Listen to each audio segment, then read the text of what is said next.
And I must tell you, many of you probably had crushes on the movie star, didn't you?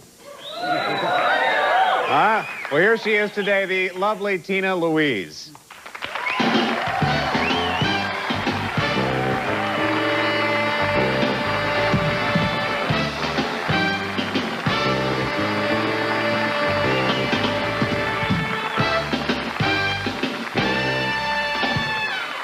Thank you for being with us. Well, my pleasure. Yes, this is exciting. It is kind of exciting, isn't it? It's exciting for us because we see you now after these many years. How are you, Tina? I'm great. Lovely to see you. Oh, it's good to see you. You look so good. Look at you. It's like kind of weird. Oh, what do you mean? You look the same. You look perfect. You look fit. You look glamorous. Oh, thank you, thank you, thank you. You know, you kind of think when you're a kid watching Gilligan's Island, I wonder if Ginger grew up and got fat and dumpy. The answer would be no, you did not. No, we don't want to do that. No. It's not healthy. Well, you look good. Tina Louise is an iconic figure, especially in the realm of classic television, celebrated for her numerous achievements and contributions to the small screen. Best known for her role as the glamorous movie star Ginger Grant on the beloved series Gilligan's Island, Louise captured the hearts of millions with her enchanting on-screen presence and magnetic allure. She was born Tina Blacker, February 11th, 1934 in New York City. She's the only child of her mother Sylvia Horn and her father Joseph Blacker, who owned a candy store in Brooklyn. At the age of 2, she appeared in advertisements for her father's candy store. Now, her parents divorced when she was 4 years old and she lived with her mother. Now, right about this same time, her mother's modeling career was taking off. So, Tina was placed into a private preparatory school from ages 5 to 8 where she stayed throughout the week. She says, they weren't mean to us, they didn't beat us, but it was not a very nice environment. And being that young and not seeing my parents throughout the week, it was just really hard. My mother was 18, first of all. Her father, she lost her mother when she was 3. Her father just saying in those days, he wanted her to get married. She met my father when she was 15. They got married probably when she turned 18. I wasn't there. And she had a baby. Within a year, the relationship, fell apart. And what is she's starting her life, and it was very difficult, for her. So I was placed with an aunt, and then I was placed with another aunt. And then there was somebody else, somewhere else, and then I was placed with a family who had a little boy. And then she was on her second husband, and I guess he didn't want a little girl. He wanted just his beautiful wife. And that's when I entered Ardsley, School for Girls, yeah. Did you understand when your mother left you that it was because her second husband didn't want a child? No. I've figured that out all along the way. And, it's a very difficult thing to deal with. It's painful, but you hold it in, and you just get moved from place to place. You have no control over your life. People are just moving you. And then finally, I guess my father remarried, and then he had a place, and I guess he asked to take me. So he's the one who took me out of the school, the dreadful school. And I stayed with him for 3 years.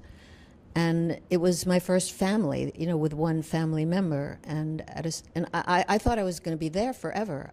And I realized when I recorded the book that it became very emotional at the end. It was very painful for me to record the book. And I realized I really didn't want to leave. When I said, I hope I can stay here, I meant it. And I said it 3 times in the recording. And but I was moved. I was just picked up one day by my mother. At that point, she was on husband number 3. And it was a totally different life, totally different.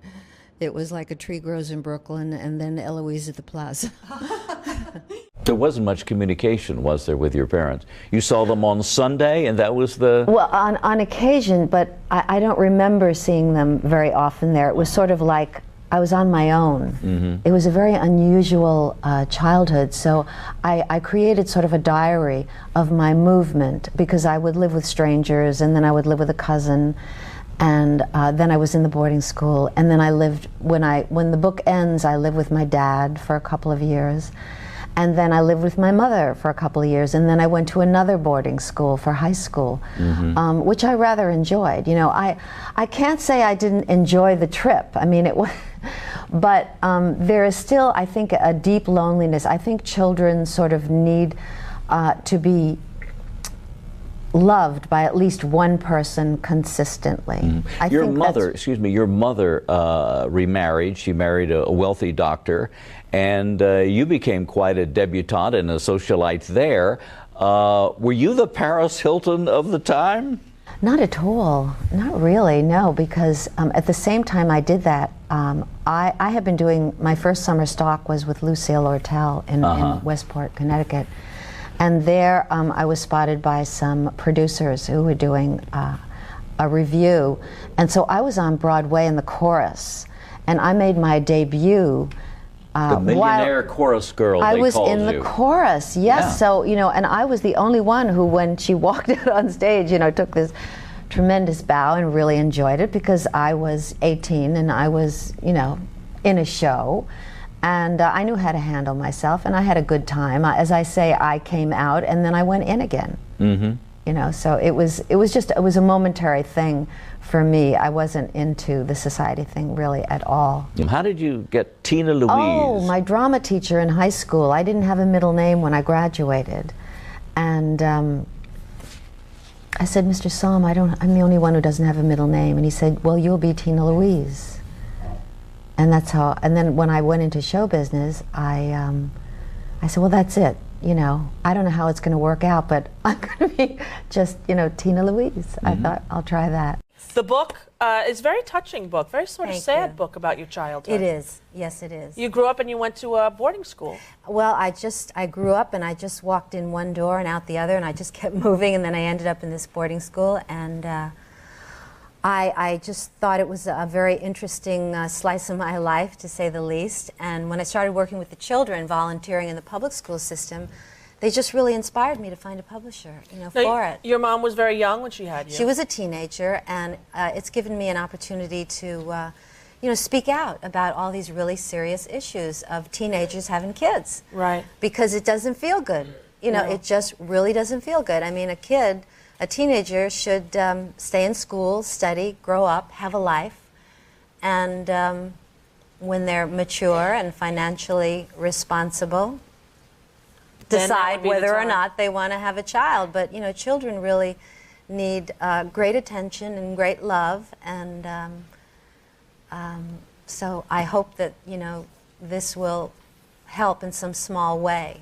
There's some moments of levity, lightheartedness in the book, like when you put frogs in the bed of that girl in school. Oh, yes, because you see this pencil here? Yes. She sharpened this like a pencil like that, and she stuck me.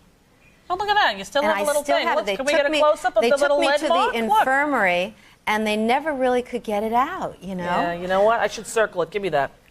So we can see. There you go, everyone. There. Look now. Look again, because you couldn't really see. And see the little thing in there? That's what it is.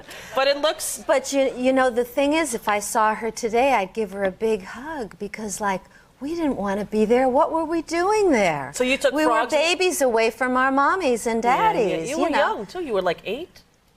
No, I was 6 and 7. 6 and 7. I left there when I was 8. Oh, really? Yeah, it was my little prison. Yeah. Yeah, no, I mean, if I saw Barbara Glomer today, I wouldn't give her any frogs. I'd give her a big hug and say, oh my God, what we went through. Why? Yeah, how did we get through that? Yeah, why? But we did. You know, we got through it. Now, you dedicated this book to your daughter? To my beautiful daughter, Caprice. And how old is she?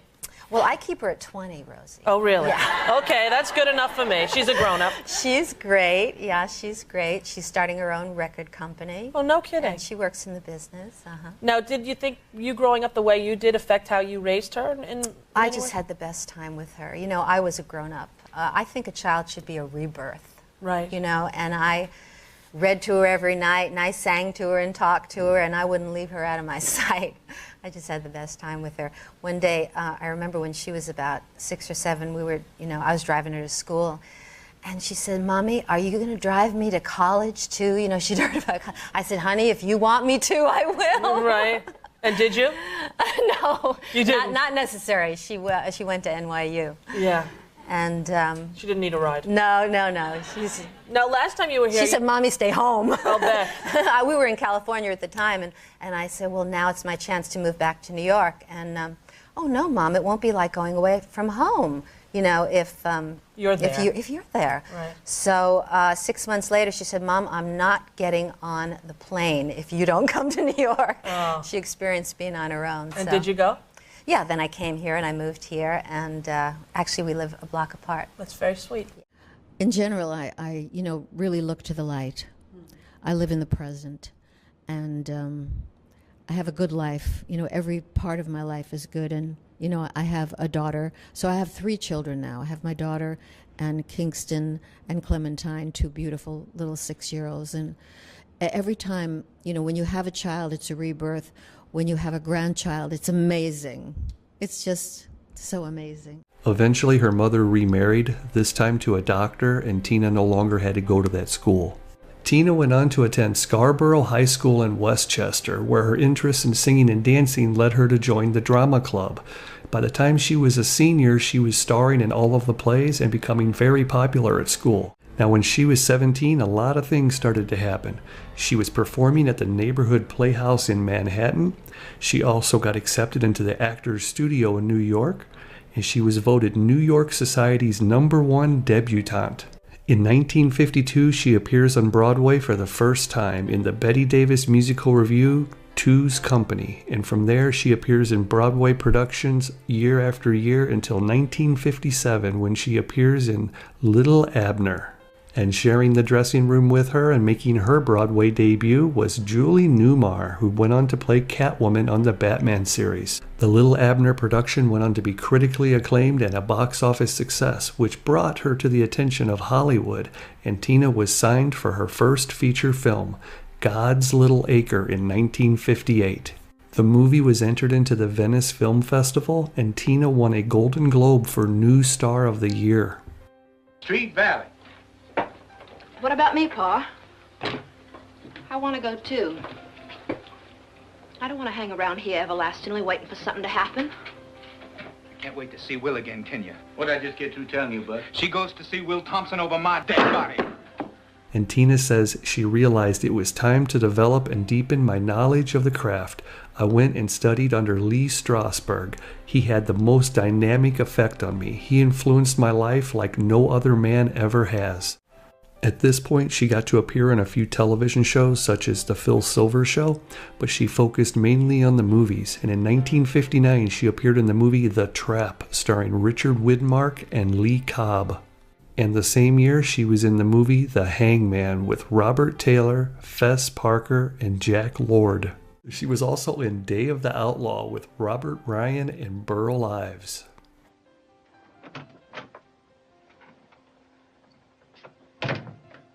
Don't kill my husband. He intends to kill me. Hal's never fired a pistol in his whole life. And he shouldn't wear one. He's not a coward. He won't beg for his life. I'm not that courageous. I do beg you. You should be telling this to him. I have. He won't listen. What made you think I would? You want me, Blaze? Do you want me to ride out to your ranch with you? I'm offering myself to you. On any terms you want. But leave Hal live. It was about this time that she was building a name for herself that the modeling agencies that she had went to for little photo shoots for advertisements and things were reselling her photos in Playboy. Now, this didn't hurt her career at all. In fact, her movie roles started to pick up. She was in Siege of Syracuse, The Warrior Empress. Now, around the same time, she released her first album. Yep, she's a singer too. And the album was called It's Time for Tina.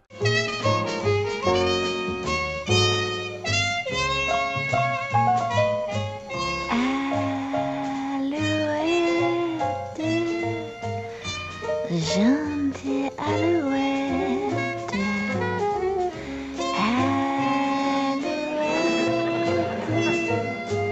je te plumerai,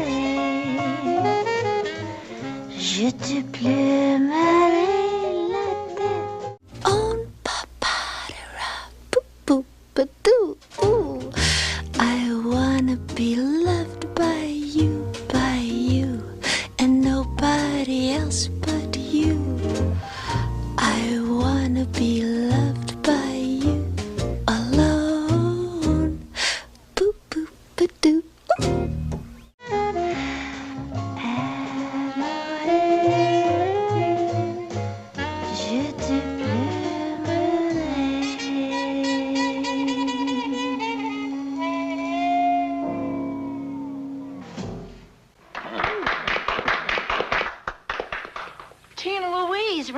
That's right. Do you really use that Arid Extra Dry like you say on TV? No. Tina.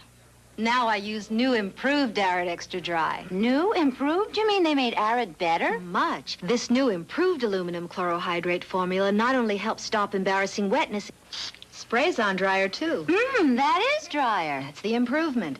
Take it from Tina. New improved Arid Extra Dry helps stop wetness. Goes on drier, too. The following is for mature audiences. It's Junkie. I'm Tina Louise, and I've loved Junkie since I was a kid. Only now I know why. Junkie's built for grown-up taste, too. Not thin and flat. It's Thicora candy. And Thicora is more than the way Chunky looks. Thicora is the way Chunky tastes. A grown-up shape with deep, rich chocolate flavor. For mature audiences of any age, Chunky tastes Thicora. Next we have Gilligan's Island, where she plays Ginger Grant, the movie star. What did this show do for you? Well, I had a lot of fun. Did you have some fun? And I had made a lot of friends out there. Because you had your movie career was going, and then this came along, as I understand. Yeah, I was doing a play. You were doing a Fade Out, play. Fade In with Carol Burnett. Okay. And one day I got a telephone call from Ethel Weinert, and she said, "Do you think that you could do sort of a Marilyn Monroe, Lucille Ball character?" Sure. And I said, yeah. And so I left Fade Out, Fade In, And that's how settled it in. happened. Yeah. Thought it was going to last for 1 year, and I spent 3 years. 3 years in it. And- Now, you have gone on to other things. You have a new movie that's out now, don't you? Well, no, I have a film that I completed this summer called Okay. The Pool. When will that be ready for us to see? Well, you could see a little bit of it tonight. Okay, well, we do You have play a your clip, cards don't we? right. All right, well, do you need to set this up, Tina? Huh? I called her Tina. That's my name. Yeah, I know, but I want to call you Ginger. I feel like I should Yeah. call you Ginger, like the skipper in Gilligan. So anyway, do you want to set this up for us, or? Well, I did the film this summer. It's been done by a new director. His name is Louise, and we did it in Boston. It's a very unusual film. It's Boston's Sheringham. it's a metaphysical, very suspenseful love story. Okay, let's take a look. Get over here! Look into my eyes and you tell me you want out. You tell me you want out. Yes, I want out. I want you out of my house. Fine. I want to be left alone, okay? Be honest. I want to have a life. I want someone who wants my beautiful sister. You know you're not the necessity. Oh, you're dressing. Stop it. Damn it, stop it. Look at this.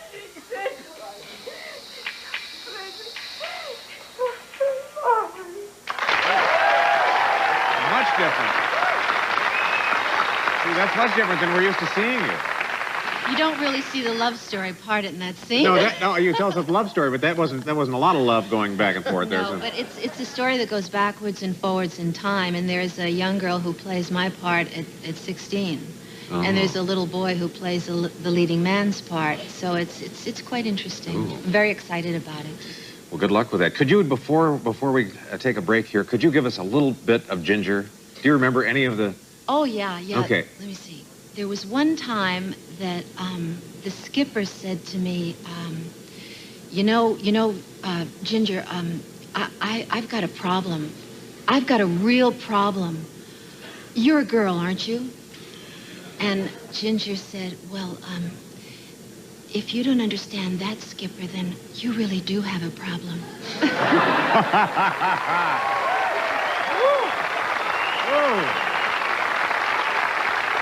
Well, thank you, Tina. Now, during the pilot episode of Gilligan's Island, the character of Ginger was a secretary, and she was played by Kit Smythe.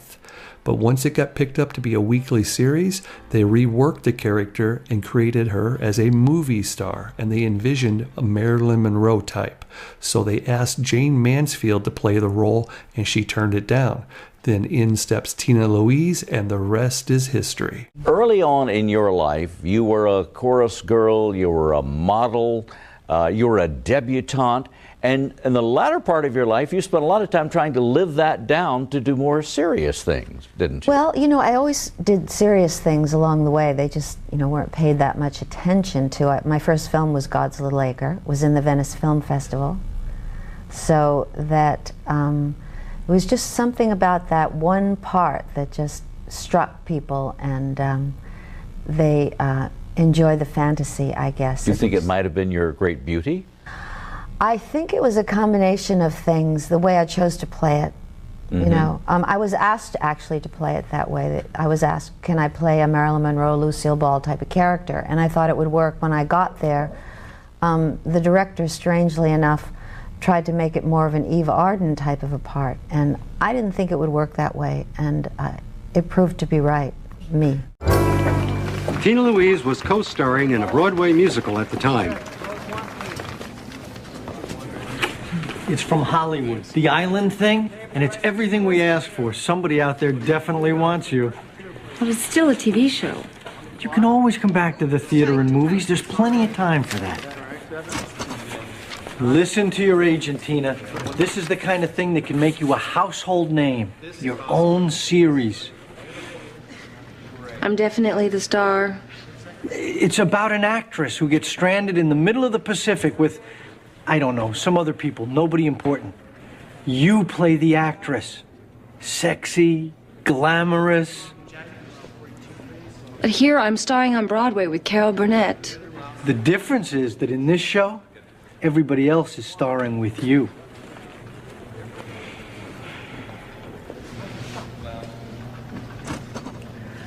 My own series. Ginger Grant is barely in the script at all.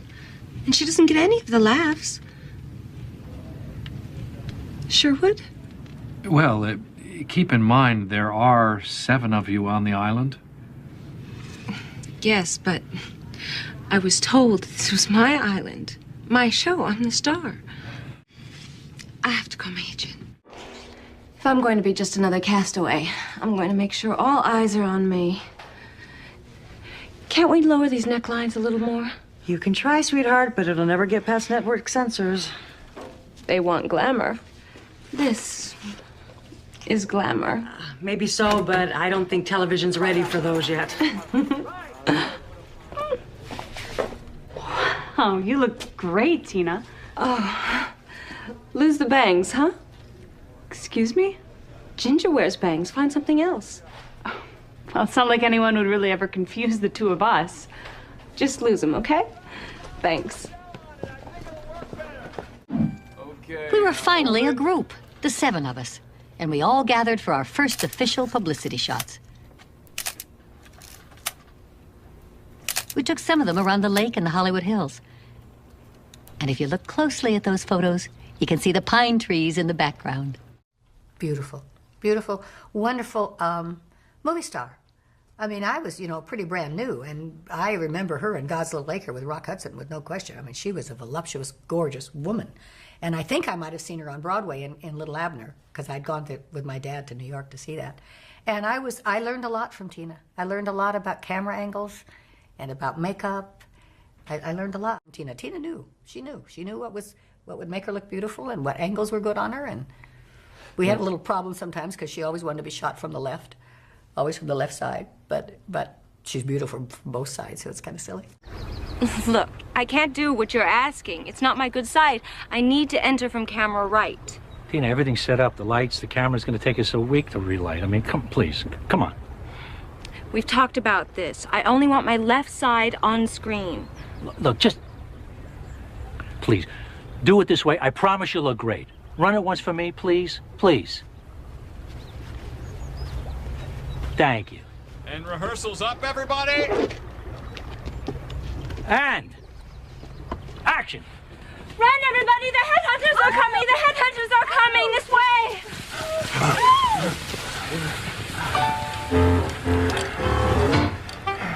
Is everybody happy? Shoot it! I thought it was good. Nice work, fellas. All right. Is everybody happy? Can we do this, please? Be right there. Perfect. Oh, beautiful, beautiful. Now if we can just get you in next to Bob, nice and cozy. And where do you want me? Anywhere's fine, whatever's comfortable. If we could just lose the hands. Oh, okay. Don't I need more makeup? You had me take so much off. Oh, you're fine, kid. You're Mary Ann. Sweet and natural. They're all yours. Okay. Smile, please.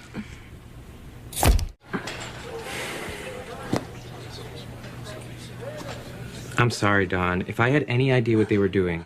Did you read this interview with Tina, what she said? Some of it. I'd heard what a series is like, but I really didn't know how it would be. I found that I couldn't use My work at all in this show. It was quite a shock. What exactly do you mean? Acting is acting, isn't it? Television is different. In this medium, you perform. Everyone performs. There's no such thing as a real moment, an honest reaction. Because the show is like a cartoon. You're being a little hard on your hit series, aren't you? All I can say is it's not acting. Not the way I studied it anyway. I wouldn't watch it if I wasn't on it. Lucky for us, a lot of people were watching, and still are. And Tina has mentioned this many times over the years in interviews. She said that some people are influenced by the character of Ginger Grant and they assume that is who Tina Louise is. And then when they hear about me standing up for myself to Sherwood Schwartz and a few other producers, and you assume now that I must be a troublemaker when nothing could be farther from the truth.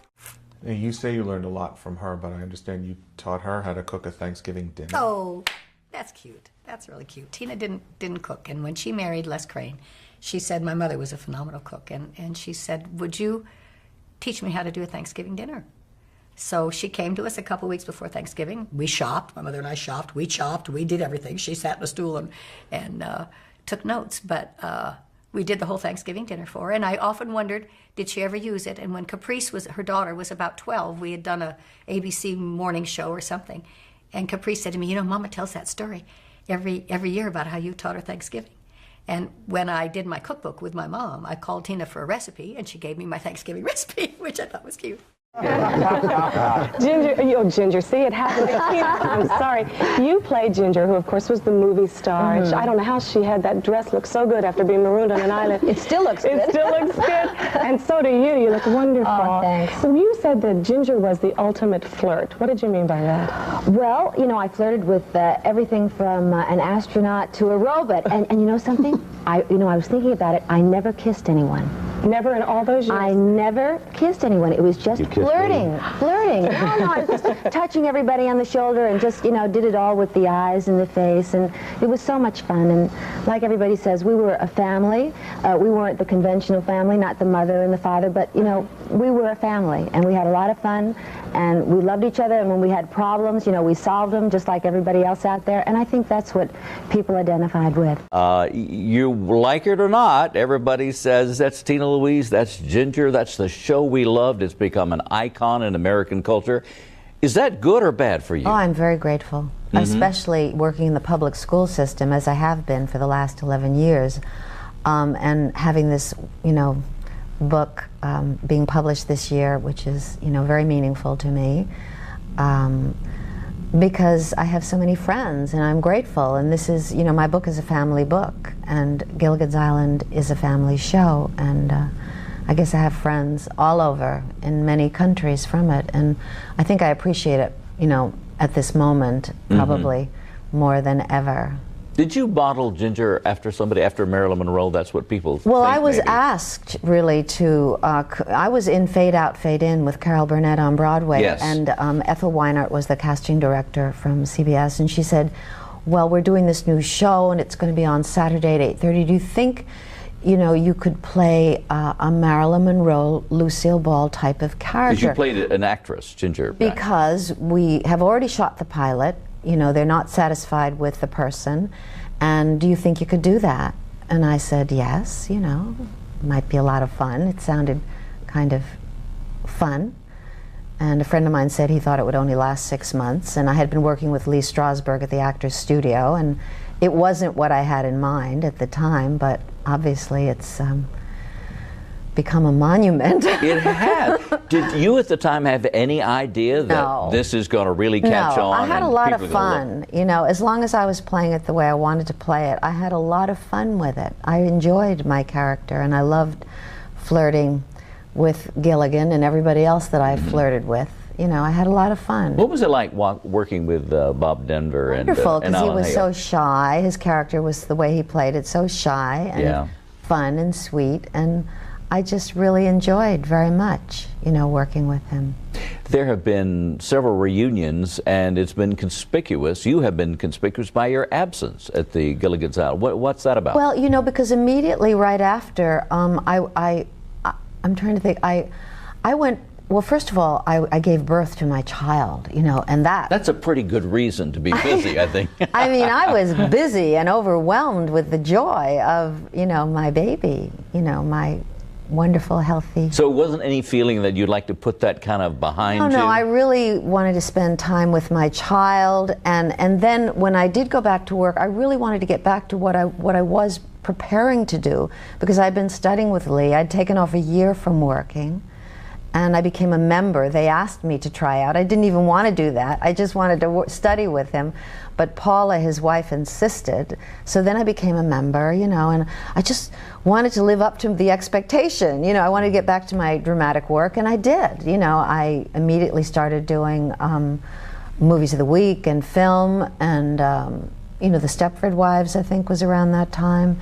And so I was commanding, very frankly, I was commanding a certain wage, you know, and as you know, we didn't get paid very much at the time that I did Gilligan's, and there are no residuals. So one expected... There are no residuals? No. So what I expected was, you know, certainly if they were going to do a movie, you know, as time went on, they kept asking, they would, you know, pay accordingly. But that never was the case, and there wasn't a lack of work for me. There was lots of things to do. Mm-hmm. I thought it would have been fun to do it. Yeah. But I thought that the producers were being unfair. Tina, is typecasting the reason that you were the only original cast member that didn't make the subsequent movies? Well, I just think that I camped so well that it was kind of difficult for me to get back to what I was doing before. I had just become a member of the Actors Studio when I took the job, and as Natalie says, I just thought it would run a year and I'd get back to do what I was doing, but after 3 years it was kind of hard, and finally, you know, it was difficult, and then I started getting the dramatic parts, and I didn't want to confuse all these casting agents. I just knew that just that one person that I wanted to impress would tune in the night I was on that charming movie of the week. It's amazing how things work out, though. Nobody would have ever thought. But I do think that the tune-in value and, you know, being on the air all the time, every day, is wonderful for me when I'm doing the dramatic, you know, work that I like to do. While the show's popularity has endured for decades, its financial rewards have not extended equally to all cast members, leaving Louise without the residuals she deserves. For those unfamiliar with the intricacies, residuals are ongoing payments made to actors for the repeated use of their work. They serve as a crucial form of compensation, ensuring performers receive their fair share as their performances continue to captivate audiences long after the original airing. But in Tina Louise's case, the absence of these residuals has been a source of profound disappointment. Despite the enduring popularity of Gilligan's Island, which has become a cultural touchstone and continues to entertain audiences through reruns, Louise has been left without the financial benefits that such success would normally entail. This glaring oversight in compensation is both puzzling and disheartening, as the timeless charm and magnetic presence she brought to the role of Ginger Grant were integral to the show's popularity and longevity. Louise's dismay over the lack of residuals is not solely driven by financial concerns, but rather by a deep-rooted sense of injustice. As an actress who poured her talent and dedication into breathing life into Ginger Grant, she feels her contributions have been undervalued and overlooked. It's a sentiment shared by many actors who find themselves grappling with similar situations.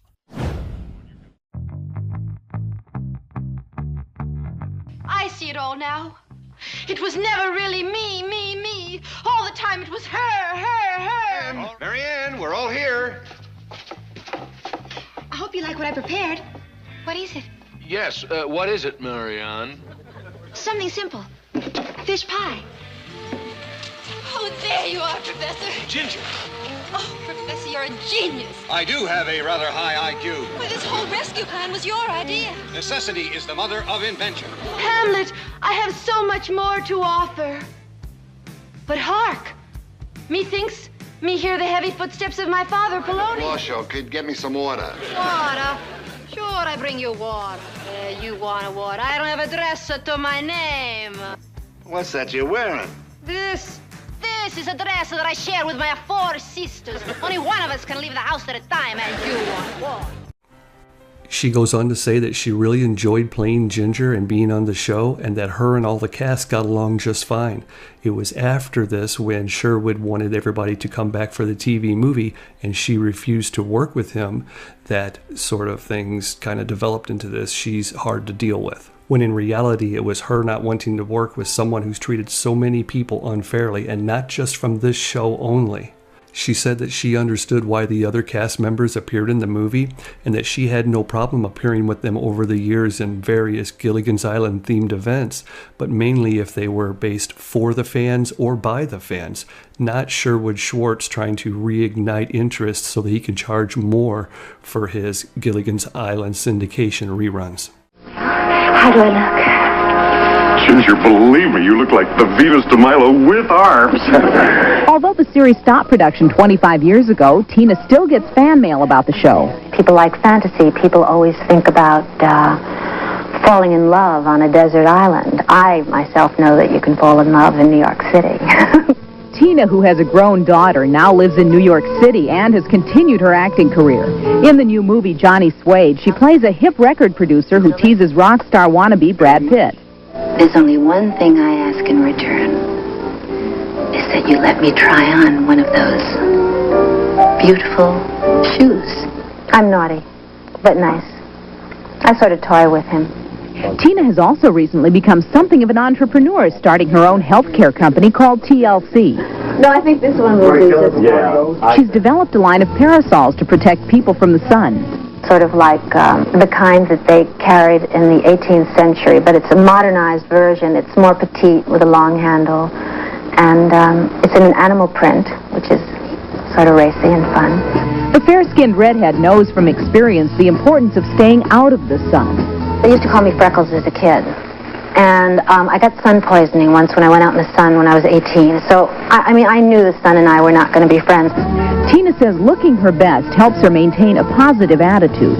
If you start to go downhill, you know, it can get kind of depressing. So I do a lot of exercise and stay out of the sun, and nothing fanatical, you know. I live a normal life and try to keep it together. Tina Louise is also keeping her hand in entertainment. She's wrapping up work on an independent film called Maloa, which she's producing and starring in. Now, a few years ago, when Dawn Wells, who played Mary Ann, became sick and was hospitalized, a GoFundMe campaign was set up for her. And Tina at the time made a statement and said, "Dawn is one of the nicest and most kind-hearted people you would ever hope to meet, and at times people have taken advantage of her because of this. It is so great to see all of her fans supporting her at this time. It shows me that they have hearts as enormous as hers." And when Dawn passed away, Tina posted this on Twitter. "I will always remember Dawn's kindness to me. We shared in creating a cultural landmark that has continued to bring comfort and smiles to people during this difficult time. I hope that people will remember her the way that I do, always with a smile on her face." Now, I did probably what so many people do. I saw you in a Broadway show. We were seeing Bringing the Noise, Bringing the Funk. You were there. Wasn't that great? It was wonderful, wasn't it? Yeah. And I was staring at you the whole time, and I wanted to go over, but I didn't want to be rude, so I didn't. But rude? Well, I didn't want to be like intruding on your, you know, but people recognize you everywhere you go, don't they? Yeah, they ask me, are you from Gilligan's Island? And I say, no, I'm from Manhattan. You know? And people all ages, because it's on so often now. Yeah, you know, I'm a volunteer teacher in the New York public school system. Oh, that's wonderful. And the first day I walked into the second grade, it just really touched me. I mean, I had no makeup on and, just a pair of jeans on and like all the children, and I was, oh my God, this is so great, They all knew it was you? Yeah, they all knew it was me. And they were 8 years old? Yeah, that working out really helps. Boy, don't I know it. I don't work out. You got to come with me. Do you work out every day? About 4 or 5 times a week. That's how you keep fit? Mm-hmm. Yeah, because you look great. Oh, thank you. And as Ginger, you were always the one who everybody wanted to be like, Marianne, you know what always annoyed me on Gilligan's Island? The song, sometimes they said, the Professor and Marianne, sometimes they said, and the rest. Did you ever notice that? Yeah. Why did they do that? I think they were sort of added on. Oh, they were? Yeah, they were added on. At the end. What's your favorite episode? Look at you and Gilligan. Well, I liked when I sang I Want to Be Loved by You very much, and I liked Eva Grubb. That was fun because I played 2 characters. Was right. This woman washed on shore. Yeah. You. And she wasn't very gorgeous, so you gave her makeup and she looked like... I made her over, You. And then she kind of liked the idea and she began to believe it, and she decided that she was going to, go back to Hollywood and really be me. When they told you were going to play this part, it seemed a little preposterous. Did you ever think it would be this huge success? No, I thought 6 months, over and out. I had just become a member of the Actors Studio, and this was like my first job, back to work. And I was just, it's amazing, and then forever and ever and ever. Right, ad infinitum. They're going to make a movie, did you hear? I keep hearing that, yeah, if Ted Turner and Sherwood Schwartz get it together, I guess. Yeah, that would be great. One owns the foreign rights and the other one owns the American rights. Would you like to do it, to do the movie? Sure, absolutely. Yeah. Hey, what do you think I'm exercising for? That's right, there you go, you can still be Ginger. I live to be Ginger. We talked to Tina Louise, who told us who she'd like to see cast in the new Gilligan's Island movie. Shaun White. You know who that is? The Olympic athlete. Okay. With the red hair. That would be good. Yeah. I think that Steve Martin would make a wonderful Mr. Howell. I think Peter Krause would be a wonderful professor. And Michael Cera, of course, is a little young for me to play Gilligan, but I know that Sherwood Schwartz is interested in him. Betty White would be a fun Mrs. Howell. Mandy Moore would be an adorable Marianne. And of course, should somebody else play Ginger, then I'll just have to visit the island and beg Gilligan to let me make my movie. Tina also filled us in on her unforgettable Oscar moment. Well, I think it was my first film, and some producer took me. I was introduced in a film called God's the Laker, and I remember the ride to the Oscars, and I was pretty excited and pretty scared, but I got myself out there and I said whatever I had to say, and it was very exciting. Unlicensed Ginger Doll. In June 2023, in an unexpected turn of events, Tina Louise found herself embroiled in a heated battle with Warner Brothers over an unlicensed doll based on her beloved character. The flame-haired Hollywood bombshell was infuriated to discover that a $12 vinyl doll by Funko, a collectible figurine company, had been released without her knowledge or express consent. The doll, a striking resemblance to Tina's Ginger Grant, donned psychedelic beach attire and featured the signature beauty mark on her cheek. The advertising campaign for the 4-inch figure enticed fans to add it to their Gilligan's Island collection, proclaiming that this Hollywood star shines in her dazzling outfits. But Louise was left in the dark about the creation of this doll until her daughter informed her, and soon her home was flooded with these miniaturized versions of herself sent by devoted fans seeking autographs. Initially taken back by the doll's existence, Tina began questioning who was benefiting from the use of her likeness. With a sense of frustration, she wondered why she had not been involved in the discussions or compensated for the licensing of her character's image. The actress expressed her disappointment with Warner Brothers, highlighting the lack of consideration for her rights and the absence of any licensing fee. Louise's outcry reached her fans through a Facebook post, garnering an outpouring of support with over 1,200 comments. She explained that her decision to speak out stemmed from a culmination of frustration, as she'd always been excluded from conversations about her character's merchandising. The doll, undeniably resembling Tina Louise herself, became a symbol of the larger issue of uncredited use of her likeness in the absence of fair compensation. As the last surviving castaway from the beloved sitcom, which aired from 1964 to 67 and has since gained enduring popularity through syndicated reruns, Tina found herself navigating uncharted waters once again. While Funko Pop also released dolls of other Gilligan's Island characters, including Gilligan, the skipper, Thurston Howell III, his wife Lovey, Mary Ann, and the Professor, Louise's frustration stemmed from the perceived injustice of her likeness being utilized without her involvement or financial compensation. Warner Brothers representatives have declined to comment on the matter. I mean, every girl that I know wanted to be you. They wanted to be Ginger. They wanted that glamorous. And every guy I know wanted you. Well, it was definitely a colorful time and a lot of fun to do. And I didn't know it would last as long and be the kind of hit that it was. And I was grateful. My favorite movie turned out to be Gods of the Lake, or my first. I loved that movie, and I got to meet the author of the book, Erskine Caldwell, and his wife, and that was just, fantastic. And it was different than being on stage, But you won a Golden Globe for that, if I'm not mistaken. I was apparently. I think I was most promising. You didn't know that you won it? No, I never paid attention to it. I didn't even know. I was moving so fast, hon. Things happened so fast. Before I knew it, I was in Europe and doing films over there, and then I was coming back, and then I met Lee Strasberg, and so many things kept happening, and it was great. It was great. So the beginning was not the end of the story. The way it started, never could have dreamed that all of this would have happened to me, but I appreciate it. You're the last surviving member of Gilligan's Island, and I have to ask this because I would be remorse if I were, because I'm a journalist. Did you ever think that you would survive the show, that you would be the last standing person? Well, I am healthy. I'm very healthy, conscious, and from what I understand, it's really important to have several plant meals a day.